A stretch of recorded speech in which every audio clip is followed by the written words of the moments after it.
The Book of Job, Chapter 10, King James. My soul is weary of my life. I will leave my complaint upon myself. I will speak in the bitterness of my soul.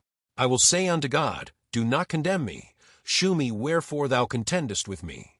Is it good unto thee that thou shouldest oppress, that thou shouldest despise the work of thine hands, and shine upon the counsel of the wicked? Hast thou eyes of flesh? Or sayest thou as man seeth? Are thy days as the days of man? Are thy years as man's days? That thou inquirest after mine iniquity, and searchest after my sin? Thou knowest that I am not wicked, and there is none that can deliver out of thine hand. Thine hands have made me, and fashioned me together round about, yet thou dost destroy me. Remember, I beseech thee, that thou hast made me as the clay, and wilt thou bring me into dust again? Hast thou not poured me out as milk, and curdled me like cheese? Thou hast clothed me with skin and flesh, and hast fenced me with bones and sinews. Thou hast granted me life and favor, and thy visitation hath preserved my spirit. And these things hast thou hid in thine heart. I know that this is with thee. If I sin, then thou markest me, and thou wilt not acquit me from mine iniquity. If I be wicked, woe unto me, and if I be righteous, yet will I not lift up my head. I am full of confusion, therefore see thou mine affliction, for it increaseth. Thou huntest me as a fierce lion, and again thou shewest thyself marvelous upon me. Thou renewest thy witnesses against me, and increasest thine indignation upon me. Changes and war are against me.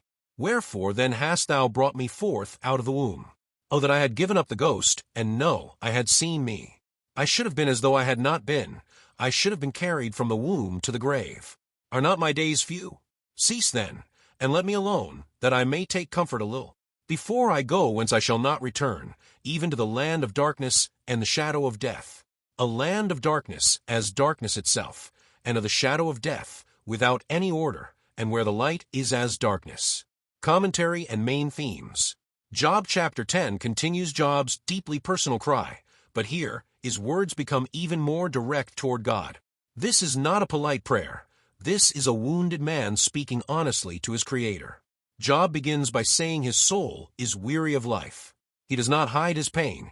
He speaks from the bitterness of his soul. Yet notice this. He is still speaking to God, not turning away from him. That is a crucial distinction. He asks a question many have wrestled with. Why? Why is God contending with him? Why does it seem like the one who created him is now against him?